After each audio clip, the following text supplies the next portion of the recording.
Ang programang ito ay rated SPG. Striktong patnubay at gabay ng magulang ang kailangan. Maaaring may masiselang tema, lengguwahe, karahasan, sexual, horror o droga na hindi angkop sa mga bata. Tapos nang maliligayang araw ni David dahil papasukin na nga ni Tanggol ang mundo ni Ramon, buo na ang loob ni Tanggol na bumalik siya sa dati niyang gawain nang dahil sa nangyari kay Bubbles. Hindi na umano siya makakapayag pa na maulit muli ang nangyari sa dalawang babae na minamahal niya. Pero mas nalala ang ngayon.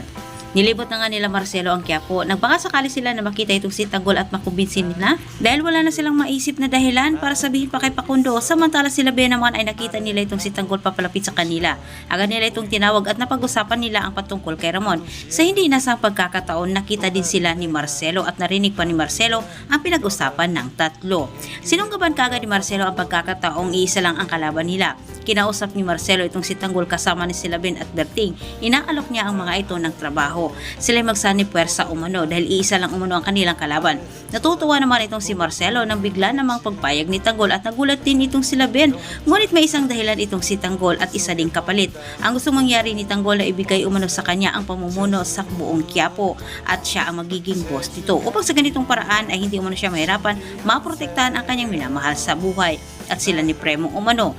Napilitan naman itong si Marcelo na sumang-ayon kahit hindi pa niya ito pinarating kay Don Facundo. Sa kabilang banda, nagulat naman itong si Facundo sa biglaang pagdating ng mga lispo sa kanyang mansyon. Pinapaalam ng mga lispo ito ang nangyari kay Pablo. Halos nanlumo naman itong si Bettina sa masamang balita. Hindi sila makapaniwala na nangyari ito kay Pablo na tinambangan umano sa isang hindi kilalang lalaki para tapusin ang buhay ng kanyang apo. Duda ni Facundo, si Ramon umano ang may gawa nito dahil nagbanta ito sa kanya. At nakita niyang dahilan ang matinding galit ni Ramon dahil hindi niya maibigay ang pera na hinawakan nila. Sa pangyayaring ito, hindi na tinuring ni Facundo sila Ramon na kaibigan kundi mortal na kaaway at gusto niyang paghigantihan nito.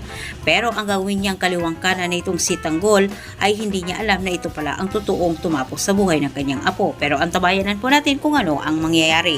Maraming salamat po sa inyong pagkikinig at dito po nagtatapos ang ating advance episode update. Huwag niyong kalimutang mag-subscribe kung ikaw ay bago pa lang para sa maraming karagdagang update. Muli maraming salamat.